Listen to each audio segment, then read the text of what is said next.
Incluso para los no creyentes, Jesús está omnipresente en la cultura occidental. Para más de 2.300 millones de cristianos es el Hijo de Dios, el Mesías que fue sacrificado en la cruz y resucitó.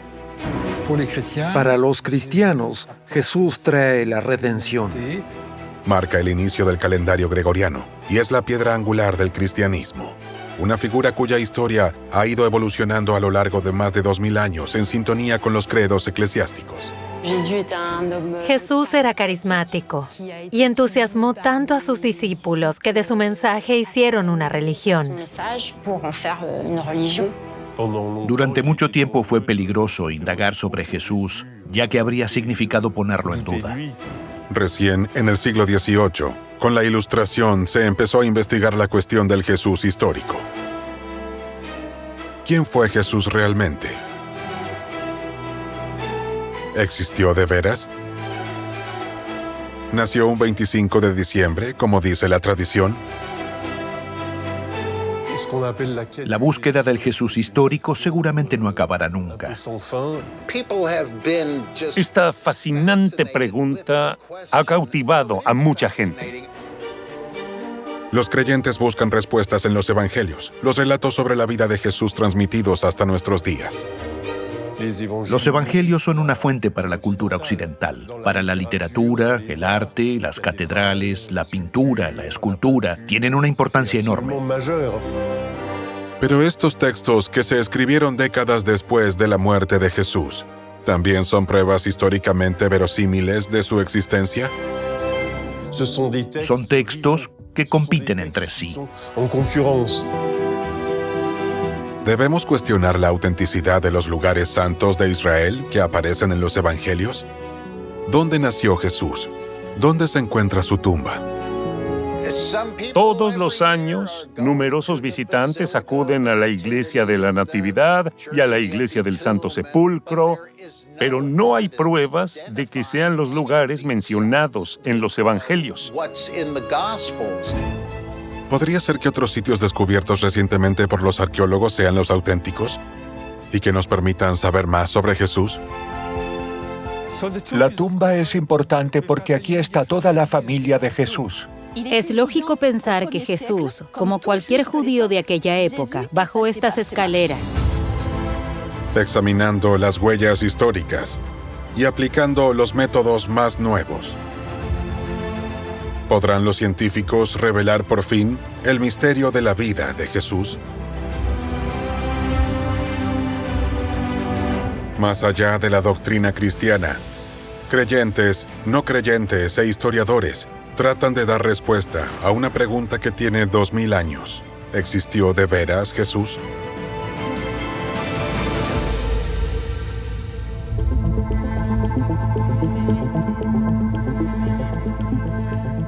Cerca de la mitad de la humanidad no duda de la existencia de Jesús.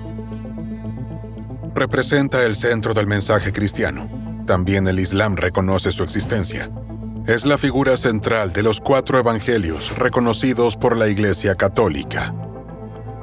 Los evangelios, según Marcos, Mateo, Juan y Lucas. Jesús es una paradoja. Es una de las figuras más conocidas del mundo y ha sido representado, dibujado, esculpido y pintado en innumerables ocasiones. La Biblia es el libro con mayor difusión del mundo y el más traducido, y sin embargo sabemos muy poco sobre Jesús.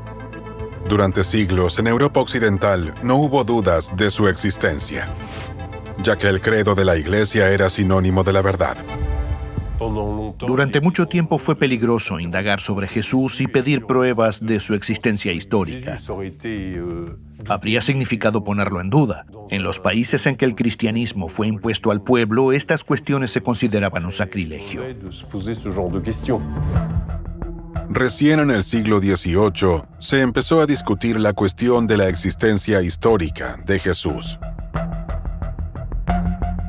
¿Realmente vivió el hombre que representa la esencia del mensaje cristiano y es descrito en los evangelios del Nuevo Testamento?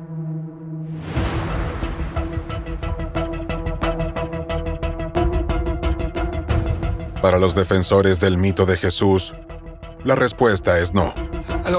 Según este mito, Jesús no existió. y es un personaje de ficción. Argumentan que esa imagen de divinidad que viene al mundo y nace de una virgen comparte una tipología mitológica que también encontramos en otras religiones griegas y romanas. Un hombre que camina sobre las aguas, que convierte el agua en vino, que cura a todo el que acude a él.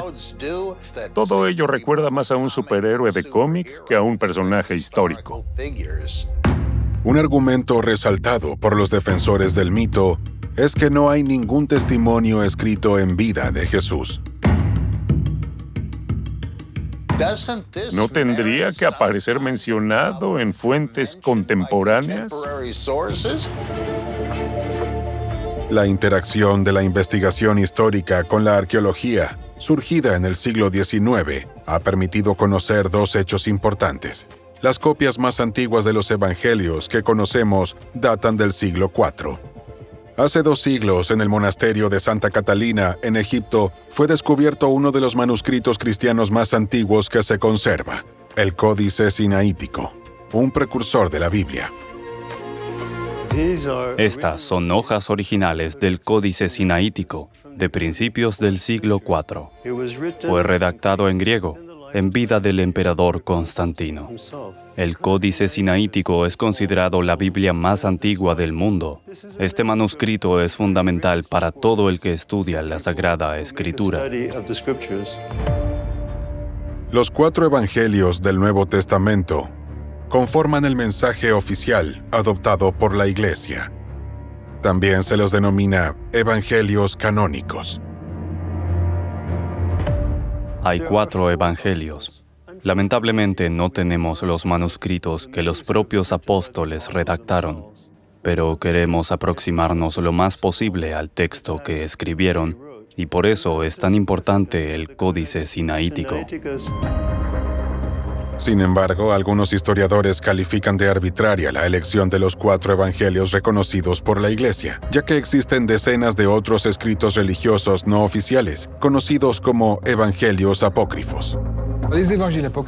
Se trata de textos que fueron excluidos del canon de la Iglesia y escritos entre los siglos II y IV. En general, derivan de fuentes cristianas, pero tienen rasgos fantásticos. Están los evangelios de Pedro, Santiago y Tomás, que contienen informaciones importantes que no se encuentran en los evangelios canónicos. La comparación es fascinante. Hay muy poca concordancia entre los textos.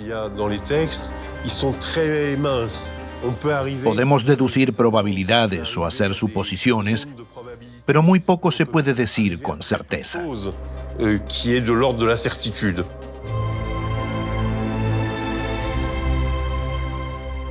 Además de las tradiciones religiosas, hay una tercera fuente: los historiadores de la antigüedad, como Tácito, Suetonio y principalmente Flavio Josefo. Flavio Josefo fue un historiador judío que romantizó su nombre. Sus escritos, que iban dirigidos a un público romano, mencionan que Jesús fue crucificado por orden de Poncio Pilatos durante el reinado de Tiberio. Al igual que sucede con las copias de los evangelios, los historiadores se preguntan si los textos de Flavio de los que disponemos no serán copias hechas por cristianos, que aprovecharon la transcripción para resaltar el rol mesiánico de Jesús. La referencia a Jesús en el texto no parece auténtica, al menos en parte. Por ejemplo, comienza diciendo: en aquel tiempo apareció un hombre. Hasta aquí ningún problema. Pero luego dice: si es que se le puede llamar hombre. Parece algo escrito por un cristiano. Hay que pensar que en la Edad Media eran los cristianos quienes tenían y transmitían las copias de Josefo. No tenemos copias de Josefo que daten del siglo I o II. La confiabilidad de esta fuente es dudosa. A lo largo del siglo XX, el número de defensores del mito de Jesús fue disminuyendo. No era difícil de explicar la ausencia de textos que atestiguaran directamente la existencia de Jesús. En una época en que muy poca gente sabía escribir, la información se transmitía oralmente. Un análisis minucioso de los evangelios indicó además que los textos se escribieron entre los años 65 y 110 después de Cristo. Cuando uno ojea el Nuevo Testamento, lo primero que se encuentra son los evangelios de Mateo, Marcos, Lucas y Juan. Suponemos que datan del siglo I, es decir, unos 70 años después de la muerte de Jesús. Sin embargo, casi todos los historiadores ponen en duda que estos nombres sean los originales.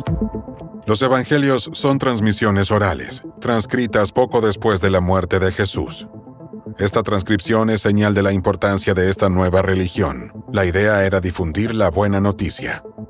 El objetivo de estas transcripciones era convertir a la gente a la fe cristiana. No eran relatos históricos. Conocer más detalles sobre la vida de Jesús era una tarea compleja. Los evangelios son tratados teológicos, parecen prédicas. Fueron escritos para que se crea que Jesús es el Hijo de Dios y que resucitó de los muertos. No hay que mirarlos con los estándares de la historiografía moderna. Hay que analizar detenidamente todo y seleccionar. Ese es el trabajo del historiador. Por eso se debe analizar todo lo que la ciencia sabe del Jesús histórico, empezando por su nacimiento.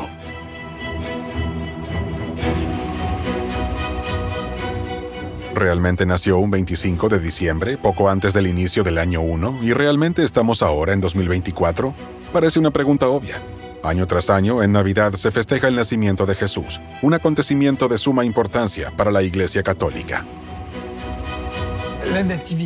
En la tradición cristiana, este nacimiento marca la llegada del Hijo de Dios al mundo, un importante acontecimiento y de fundamental importancia para la humanidad.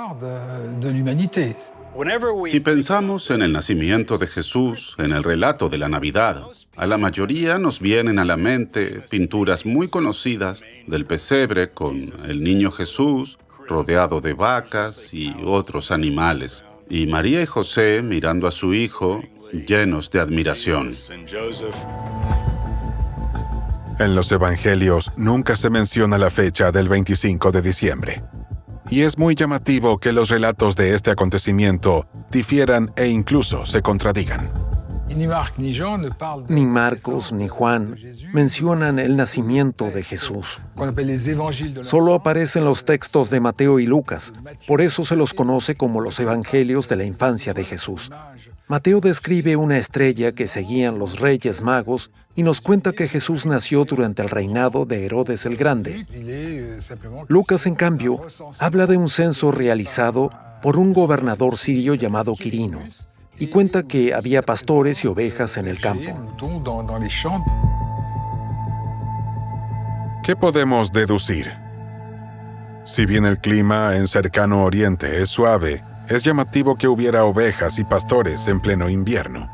Una fecha situada en primavera o a fines del verano sería más verosímil. Entonces, ¿por qué el 25 de diciembre?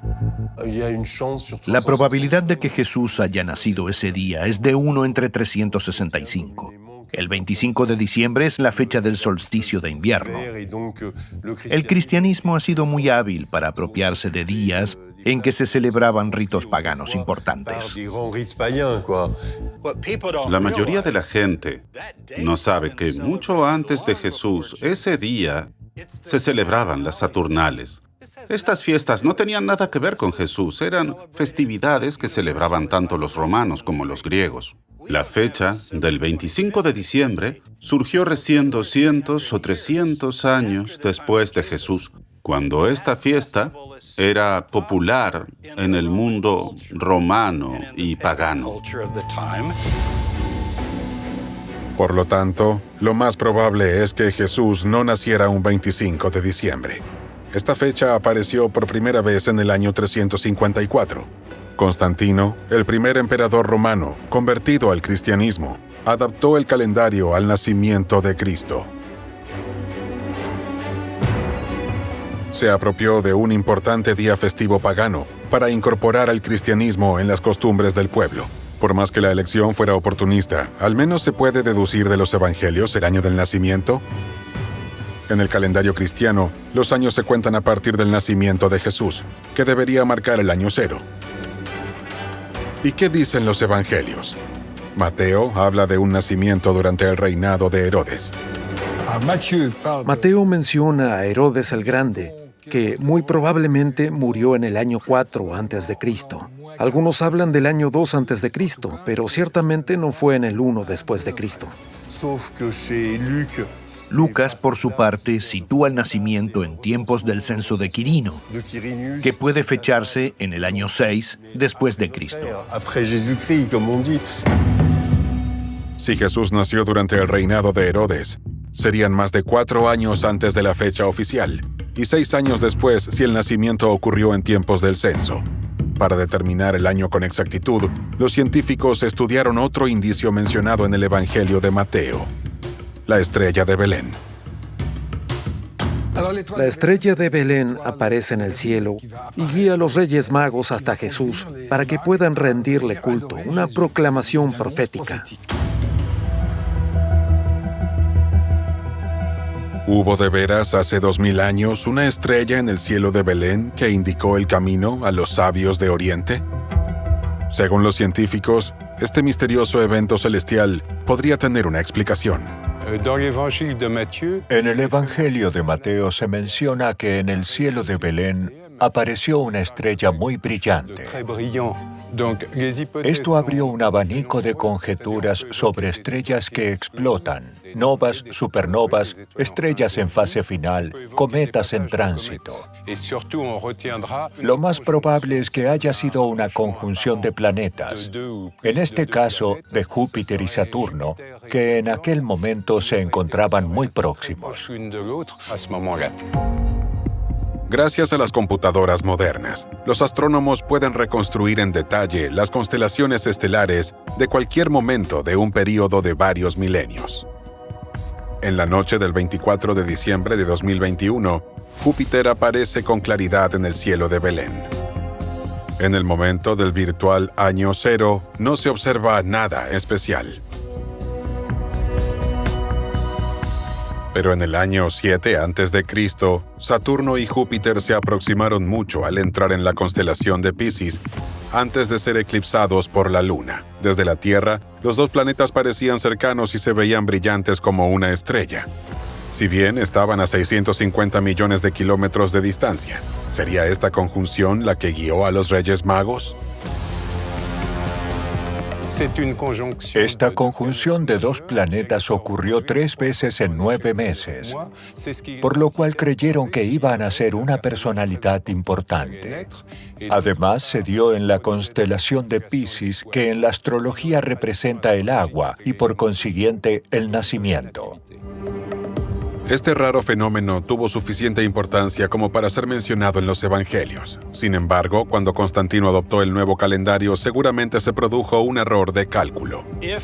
Si se acepta que esa conjunción de planetas ocurrió en abril del año 7 a.C., entonces nuestro calendario está corrido unos 8 años. No creo que nadie vaya a corregirlo. Según esta hipótesis, ya estamos en el año 2031.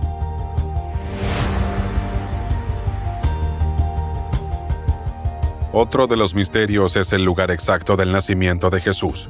Desde el siglo IV, los cristianos celebran el nacimiento de Jesús en la Basílica de la Natividad en Belén, una de las iglesias más antiguas del mundo, construida por el emperador Constantino el Grande y su madre Helena. La Basílica de la Natividad es un lugar muy importante para la fe cristiana. Está en el lugar donde la tradición señala que nació Jesús, y su nacimiento es un hecho de suma importancia. La tradición cristiana atribuye la construcción de la Basílica de la Natividad a Constantino y Helena. Se piensa que fue construida antes del año 333, ya que existe una descripción con esa fecha de un peregrino de Burdeos que visitó los lugares santos. Cuando investigamos al Jesús histórico, buscamos indicios arqueológicos. Helena, la madre del emperador Constantino, se convirtió en una cristiana muy devota. Sus fuentes eran la Biblia y el Nuevo Testamento, así que se desplaza a Belén y hace preguntas. Probablemente habla con la gente del lugar. Encuentra la gruta. Quizás se la enseñaron, o había una leyenda, o alguna tradición, y hace construir ahí la basílica. Debajo del altar de la basílica, en la cripta, hay una estrella de plata y con 14 puntas que está incrustada en el suelo de mármol. La inscripción reza: aquí de la Virgen María nació Jesucristo. Según la tradición, los Reyes Magos colocaron aquí sus regalos: oro, incienso y mirra. Desde el punto de vista arqueológico, nada indica que no pueda ser la gruta del nacimiento. Era un sitio de la tradición oral cristiana y por eso, cuando Constantino autorizó la religión cristiana, erigió allí una iglesia. Es cierto que nada indica lo contrario. Pero en los evangelios no se menciona una gruta. Según Juan, Jesús nació en un establo. Según Lucas, en una casa. En este punto tampoco coinciden los relatos. No hay que olvidar que era una gruta debajo de una casa y que muchas casas estaban en mal estado. En el Evangelio dice que no había lugar en la vivienda. Entonces tuvieron que buscar un lugar tranquilo. Y este lugar era la gruta, donde estaban los animales. ¿Jesús nació en esa cueva? No hay ninguna evidencia arqueológica anterior al siglo IV que lo pruebe. Algunos historiadores incluso ponen en duda que Jesús naciera en Belén. En este punto, también hay varias teorías. ¿Jesús vino al mundo en otro lugar? Para responder esta pregunta, hay que situar el nacimiento de Jesús en el contexto histórico. Era el momento álgido del Imperio Romano, que llevaba más de 60 años ocupando Judea. El Senado romano decidió instalar un rey aliado de Roma, Herodes el Grande. Herodes fue un gran constructor que hizo reconstruir el templo de Jerusalén. Llama la atención porque, por lo demás, era un paranoico peligroso, un dictador que ordenó masacrar a su propia familia y ejerció un régimen de terror. Así que había la esperanza de que llegara un libertador, un Mesías descendiente de David, que expulsara a los romanos y liberara a Israel.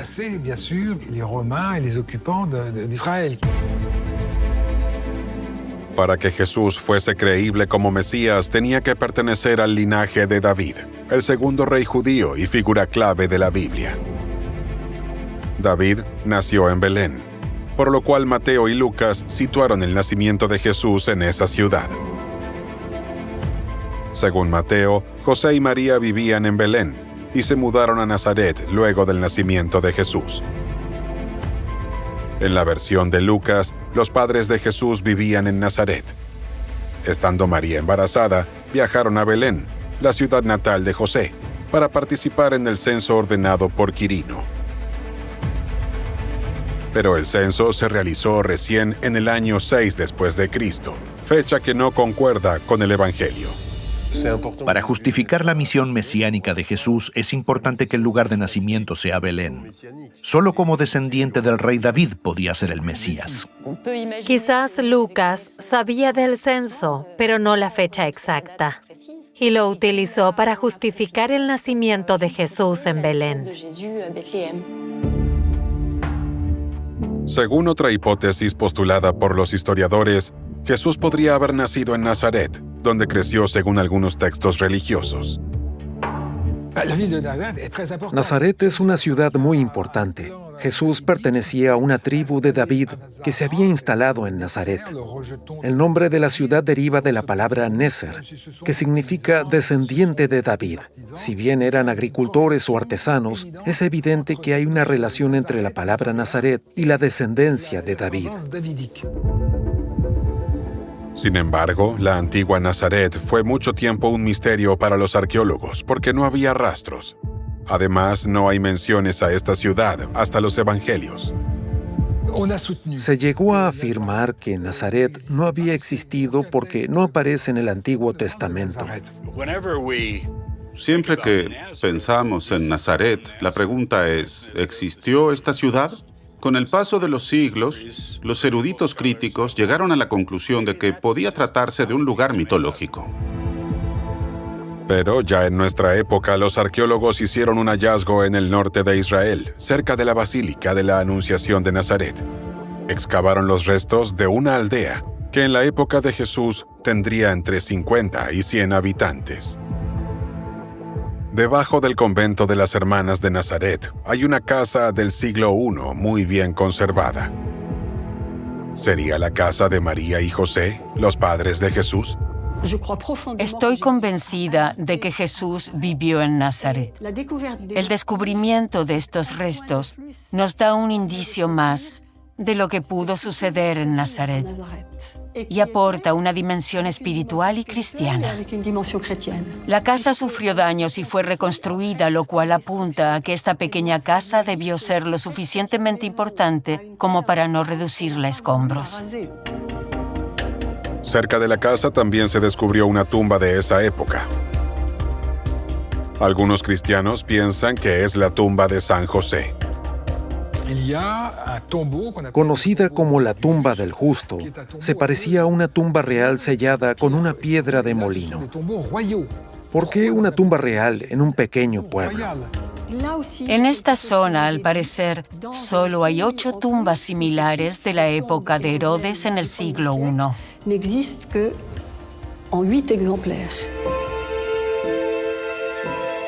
La tumba y la casa, ¿guardan alguna relación con la familia de Jesús? Después de 14 años de investigación, Ken Dark, profesor de la Universidad de Reading, en Reino Unido, sostiene esta teoría. Pero ¿hay evidencias científicas que lo avalen? Se sabe con certeza que en el siglo II este sitio ya era un lugar de culto y albergaba a cristianos. Y aunque Jesús no hubiese nacido en Nazaret, los evangelios concuerdan en que este pueblo rural fue el lugar en el que pasó su infancia.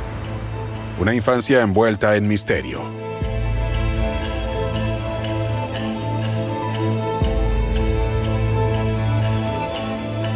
Según el Nuevo Testamento, Jesús fue criado por María, su madre, y José, su padre, junto con 2 hermanas de nombres desconocidos y 4 hermanos, Santiago, José, Simón y Judas. La infancia de Jesús está narrada principalmente en el Evangelio de Lucas, que cuenta que Jesús leía con pasión la Biblia. Pero esto es algo que los evangelistas no podían saber. Es un relato construido para adornar su personalidad. La información que brindan los evangelistas es poco fidedigna. Los evangelios no son biografías, de lo contrario no habría tantas lagunas en relación con la infancia de Jesús, con su juventud y con sus primeros años de vida adulta. ¿Qué hizo Jesús entre los 7 y los 30 años?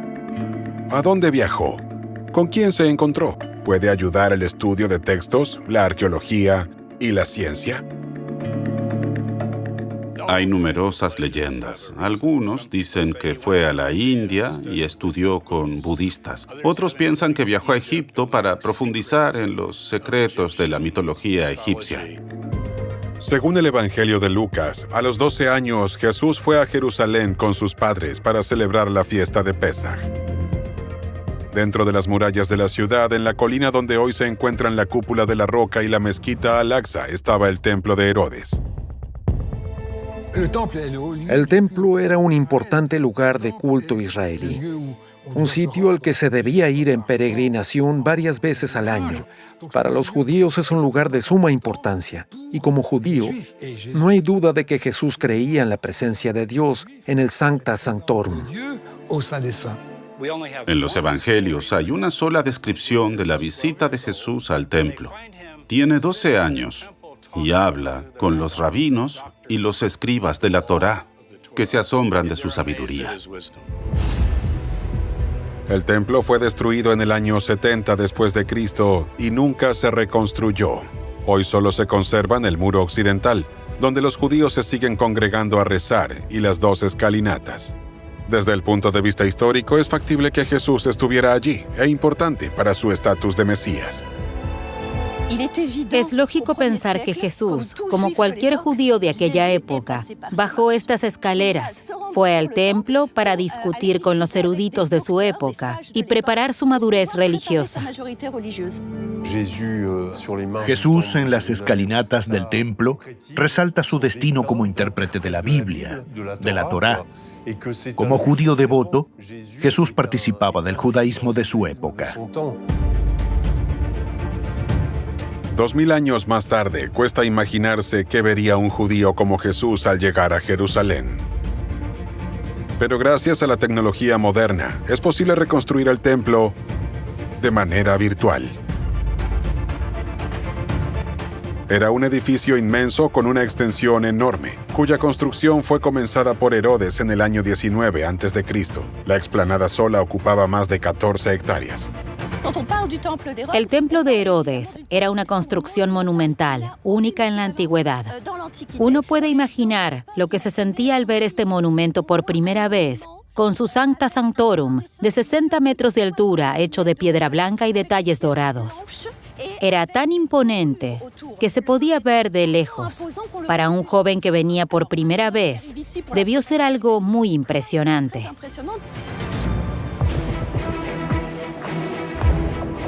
¿Habrá fortalecido esta experiencia la conciencia espiritual de Jesús? Su rastro desaparece a los 12 años y durante los 18 años siguientes no vuelve a aparecer en público. A los 30 comienza a predicar y su vida está mejor documentada. ¿Qué nos cuentan los evangelios al respecto? Supuestamente se instala en Cafarnaún, en la costa noroeste del lago de Genesaret. Cafarnaún era un pueblo pesquero de unos 500 o 600 habitantes. No tenía pavimento ni estaba fortificado y había un muelle que se adentraba en el lago.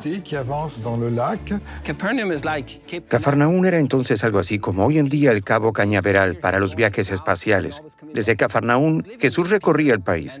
Aquí vivía con 5 pescadores, Pedro, Andrés, Santiago, Juan y Felipe, y con más gente, claro.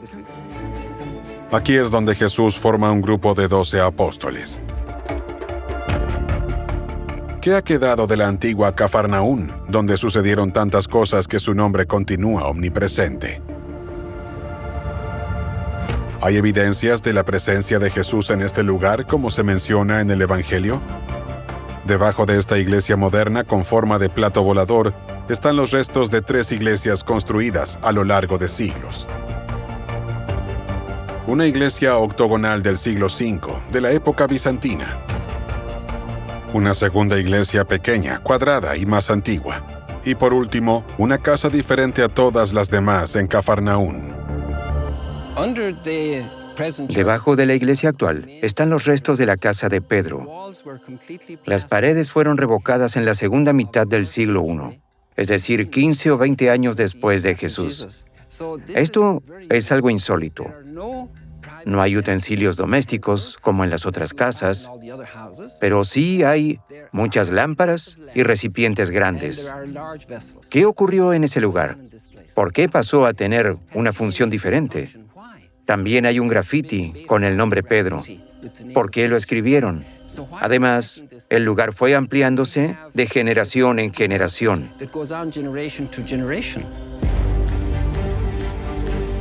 Para los cristianos no hay duda.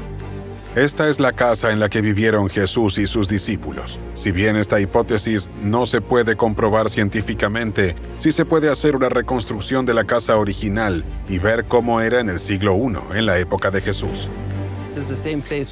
Es un lugar en el que estuvo Jesús. Esa conexión es muy importante para nuestra fe.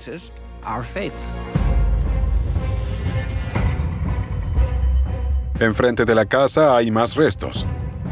Los de la antigua sinagoga de Cafarnaún, que podrían ser importantes para saber más sobre el Jesús histórico. Esta sinagoga aparece a menudo en los evangelios. Aquí Jesús liberó a un hombre poseído por el demonio y curó al hombre que tenía una mano seca. Aquí pronunció el sermón eucarístico del capítulo 6 del Evangelio de Juan. Este lugar Es el centro de las enseñanzas de Jesús en Cafarnaún y en los Evangelios. Es una pequeña joya. Tanto en el caso de la sinagoga como en el de la casa de Pedro, hay una notable concordancia con los relatos bíblicos. Todos estos lugares indican que, sin lugar a duda, en el siglo I existió una persona llamada Jesús. Con Jesús rodeado de sus discípulos, el mensaje se extendió por toda Galilea. A solo 35 kilómetros al oeste de Cafarnaún había un pequeño pueblo llamado Caná. Ahí ocurrió el primero de los milagros que cuentan los apóstoles. En una boda celebrada en Caná, María le indica a Jesús que los anfitriones se quedaron sin vino. Jesús accede a su pedido y dice a los sirvientes que llenen las ánforas de agua. Y ahí se produce el milagro. En lugar de agua, las tinajas contenían un vino exquisito. Hoy en día, la ciudad se llama Kfar Cana. En el lugar del milagro narrado en los Evangelios, hay una pequeña iglesia franciscana. Miles de peregrinos de todo el mundo acuden aquí para conmemorar aquella legendaria fiesta de bodas. El fervor religioso de los creyentes es honesto, pero algunos historiadores tienen una explicación para el supuesto milagro. En aquella época, el mosto sin filtrar formaba una gruesa capa en el fondo de las tinajas. Al agregar agua, la mezcla tomó el color y el sabor de vino. No hay que ver los milagros de Jesús buscando solo una explicación empírica. Hay que buscar su significado en el contexto de la tradición bíblica. La conversión del agua en vino no fue un milagro cualquiera e innecesario.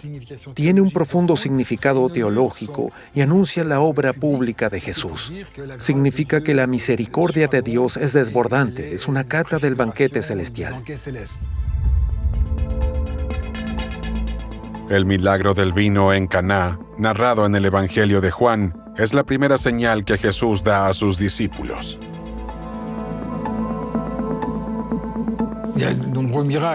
Según los Evangelios, Jesús hizo muchos milagros. La multiplicación de los panes, la curación de un paralítico y de varios ciegos. Según los Evangelios, una de esas curaciones sobrenaturales ocurrió en Jerusalén. La curación del ciego ocurrió en el estanque de Siloé.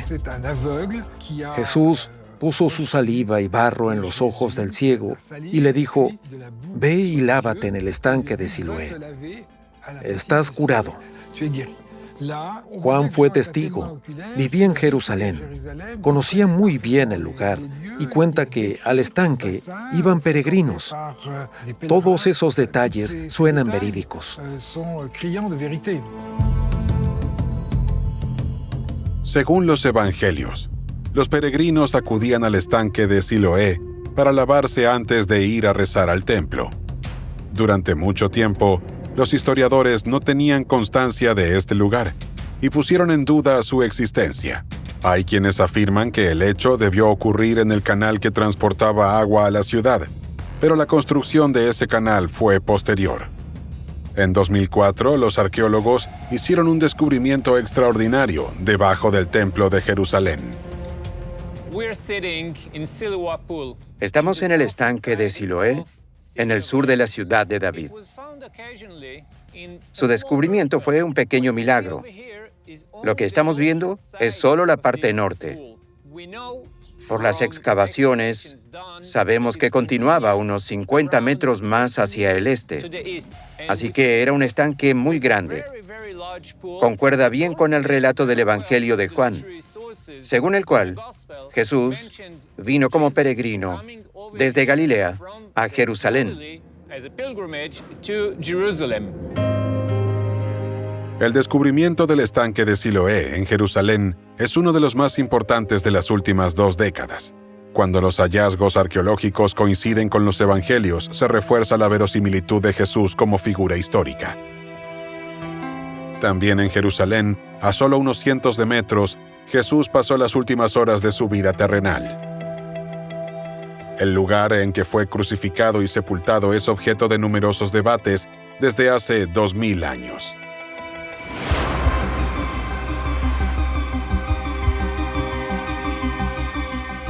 Aquí también hay un choque de hipótesis. El lugar oficial de su muerte, al igual que el de su nacimiento, fue establecido por Helena de Constantinopla durante el reinado de Constantino en el siglo IV. Posteriormente, aquí se erigió la iglesia del Santo Sepulcro. El Santo Sepulcro es un sitio importante desde los comienzos del cristianismo. Condensa el misterio de la fe, encarnado en la muerte y resurrección de Jesús. Según la iglesia, el cuerpo de Jesús fue embalsamado, envuelto en un sudario y colocado en esta tumba. 2 días después, el día de Pascua, resucitó. Muchos peregrinos vienen aquí para fortalecer su fe y dar gracias a Jesús. ¿Pero podemos estar seguros de que fue realmente el lugar en que fue sepultado? Durante mucho tiempo, esta pregunta no tenía respuesta científica. Fechar una piedra es difícil porque no se le puede aplicar el método de carbono 14, pero sí se puede hacer una clasificación en base a la transformación de la piedra. Luego de 200 años sin abrirse, el Santo Sepulcro se reabrió en octubre de 2016, durante una extensa restauración del edificio. Los análisis científicos de los materiales indicaron que los restos no pueden tener una antigüedad mayor a 1700 años. No hay otro lugar en Jerusalén que concuerde mejor con los relatos de los evangelios. Y aunque eso no sea una prueba, le otorga credibilidad a la afirmación. Hoy sabemos que los cimientos datan del siglo IV. A falta de pruebas para demostrar que es la tumba de Cristo, tendríamos que encontrar el ADN de Jesús.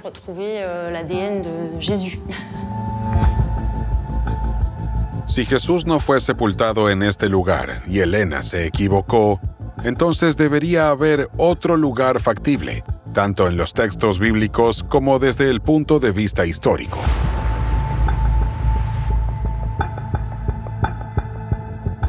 Aparte de la iglesia del Santo Sepulcro, en Jerusalén hay un lugar alternativo en el que pudo tener lugar la crucifixión.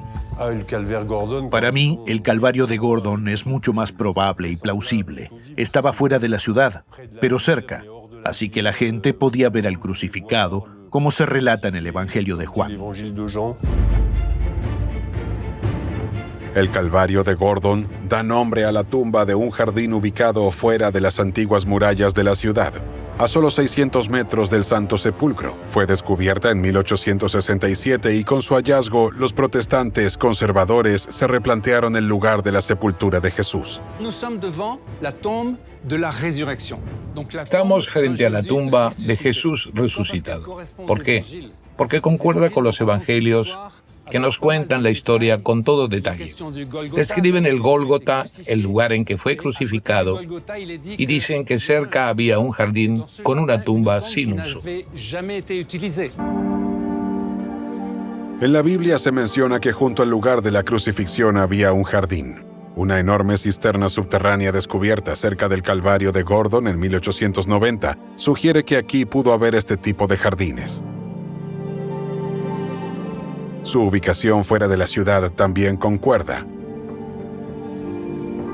Aquí se podían emplazar 3 o más cruces, lo que no es posible en la iglesia del Santo Sepulcro.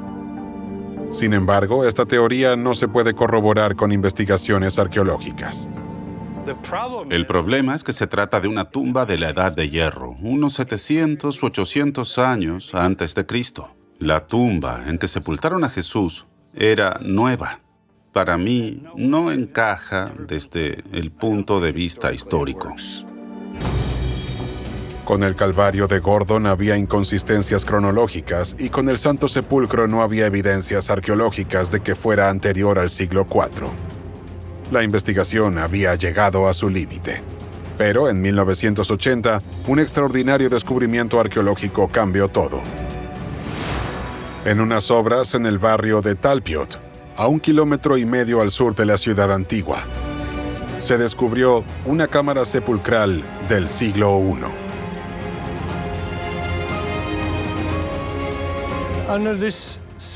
Debajo de esta losa de hormigón hay un pórtico de piedra y detrás una tumba en la que se descubrieron 10 osarios. Lo excepcional de esta tumba son los nombres grabados en 6 de los 10 osarios.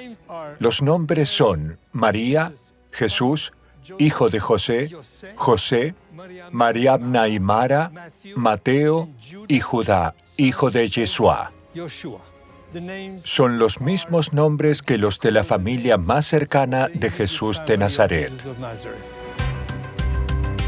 En estos osarios estaban los huesos de Jesús de Nazaret y su familia. El fechado de la tumba, sumado a los nombres que concuerdan, revolucionó a la comunidad científica. Ese conjunto de nombres fue lo que nos asombró a los investigadores cuando lo empezamos a estudiar en el año 2000. Ese grupo de nombres es tan peculiar por una razón. Los nombres están todos juntos en la misma tumba, no repartidos en varias tumbas del recinto. Son los mismos nombres que los de los familiares directos de Jesús. Para ser conscientes de la importancia de los nombres de la tumba de Talpiot, hay que recurrir a la estadística. Vamos a suponer que estamos en un estadio con 50,000 personas y les decimos, levántense todos los que se llamen Jesús. Se pondrían de pie alrededor del 5% de los 50,000. Si después les preguntamos, ¿su madre se llama María? Quizás la mitad volvería a sentarse. Y si seguimos preguntando, ¿alguno tiene un hermano que se llame Santiago? Ahí se sentarían casi todos. ¿Sabe por qué? Porque Santiago es un nombre muy poco común. Y si no fuera suficiente, preguntamos, ¿alguno tiene un hermano que se llame José? El único que se quedaría de pie sería Jesús. Esta teoría divide a los científicos. En la cripta de la Escuela Bíblica y Arqueológica Francesa de Jerusalén se conservan osarios o cajas de huesos de la misma época de los de Talpiot.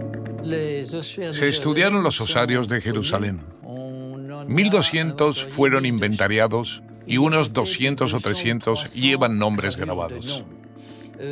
Es notable cómo se repiten los nombres y el motivo es simple. Por una vieja tradición semita, a los hijos se les ponían nombres que ya había en la familia. De los 53 osarios ubicados en este espacio, aparecen con frecuencia nombres como Salomé, Eleazar o Ícanos. También hay otros nombres comunes, pero un solo Jesús. Y como en toda Jerusalén hay 7 u 8, sabemos que era un nombre común. No son razones claras para fundamentar que es la tumba de Jesús. Es una combinación de nombres perfectamente factibles y no tiene por qué ser Jesús. La concordancia de los nombres es tentadora, obviamente, pero los epigrafistas son mucho más reservados. Consideran que hay más de una interpretación posible. Por ejemplo, según la forma de una letra, etc. De ahí que la conclusión sea extremadamente dudosa. Es una bonita historia, un cuento, pero desde el punto de vista histórico, no es sólida.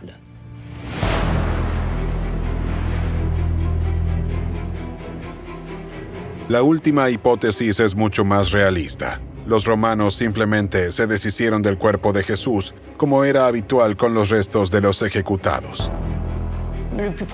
Luego de ser descendido de la cruz, es probable que Jesús acabara en una fosa común. La crucifixión era el modo de ejecución más terrible. Espartaco y sus esclavos fueron crucificados por sublevarse contra Roma. Era la ejecución destinada a los peores criminales.